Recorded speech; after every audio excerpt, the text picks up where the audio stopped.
Dette er bevis for beregning af rødder, sætning 21 på side 12-13. Vi kan løse denne ligning, som er a gange x i anden plus b gange x plus c er lig med 0. Vi har valgt at putte gangetegn imellem for at gøre det nemmere for os. Derfra, for at løse denne ligning, skal vi gange med 4a på begge sider. Det skriver vi sådan her. Okay, i beviset sætter vi regneforskriften lig med 0 for at finde ud af, når d er mindre end 0, er der ingen rødder. Så det er ligesom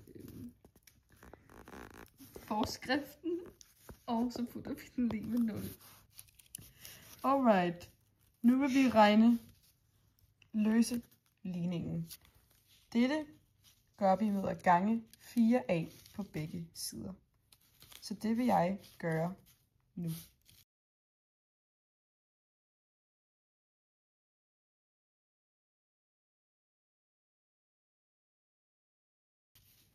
Nu har vi ganget med 4a på begge sider. Ja, og derefter kan vi trække 4ac fra på begge sider, som vi vil gøre nu.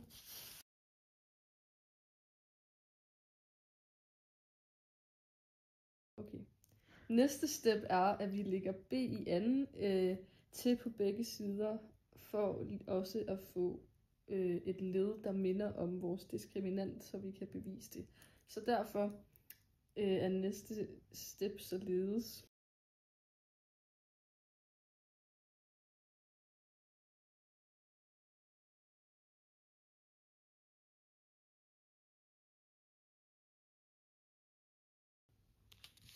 Således, og så kan vi ligesom se, at det her over det svarer til vores diskriminant.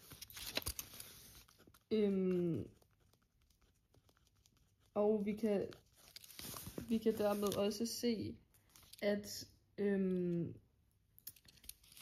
det her led svarer til en kvadratsætning, så vi kan, det svarer til kvadratsætning, som vi kan skrive ind. Ja. Sådan her. A plus b i anden er lig med a i anden plus 2ab plus b i anden. Dette er vores kvadratsætning. Ja, så ledet kommer til at se sådan her ud.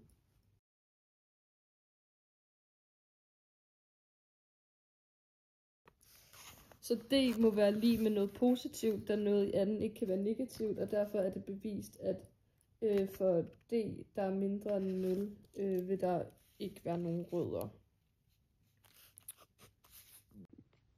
Når vi skal bevise, at der er en enkelt rod, når d er lig med 0, tager vi udgangspunkt i den her udregning heroppe, og siger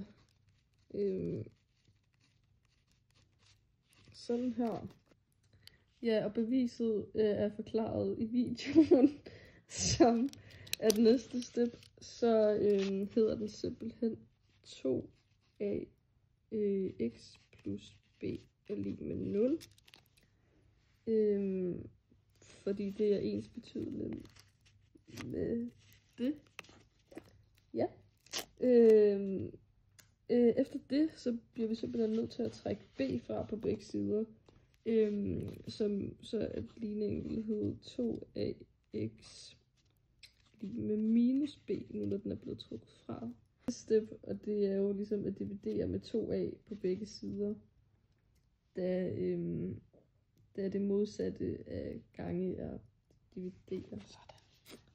Så det vil jo så hedde x lige med minus b divideret med 2a, når det er blevet gjort på begge sider. Og herved har vi bevist, at når der er en enkelt rod, er d lig med 0, og man vil regne den enkelte rod således. Okay, så den næste påstand står på, at hvis man har en diskriminant, som er positiv, så kan man regne 2 rødder ud ved hjælp af denne formel. Så det vil vi gøre. Alright, så har vi regnet den her ud før, så det er den her, vi skal bruge i vores formel. Den lyder på parentes 2ax plus b, hvor det hele er opløftet i anden er lig med d. Vi skal så bruge den, hvor det er 2ax plus b er lig med plus minus kvadratroden af d i stedet for. Og for at regne den her ligning ud, så skal vi først og fremmest for at isolere 2ax, så skal vi trække b fra begge sider. Og det kommer til at se sådan her ud. 2ax er lig med minus b plus minus kvadrat af d, efter vi har trukket b fra begge sider og isoleret. Nu kan vi isolere x ved at dividere 2a på begge sider. Og det kommer så, det endelige resultat kommer så til at se ud. X er lig med minus b plus minus kvadratroden af d divideret med 2a. Dermed har vi bevist påstand nummer 3. Ja, og så skal vi jo så finde rødderne for den her fine forskrift, som, hvor vi lige finder A, B og C til at starte med, hvor at vi har fundet A til at være 2, B til at være minus 4 og C til at være 16. For at finde rødderne skal vi først have diskriminanten, som bruges ved denne formel, som jo er D lige med B anden minus 4AC, som hedder 4 i anden minus 4 gange 2 gange 16. Så diskriminanten bliver 144, hvilket vil sige, at der er 2 rødder. Så den første rød finder vi her x1, som er lige med minus 4 plus kvadratroden af 44 divideret med 2 gange 2. Så den første er lige med 4. Næste x2 er lige med 2, samme princip, bortset fra at plus er blevet skiftet ud med minus. Så det er vores 2 rødder. Nu, når vi har fundet det, kan vi faktorisere selv samme forskrift.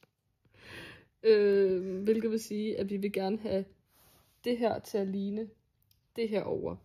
Og som du måske kan se, jeg har skrevet, har vi allerede regnet D og rødderne, og vi har A, så vi kan simpelthen bare sætte det ind her. Så faktoriseringen vil se således ud. 2 gange x minus 4 gange, parentes og alt det der, x minus minus 2. Så det er faktorisering.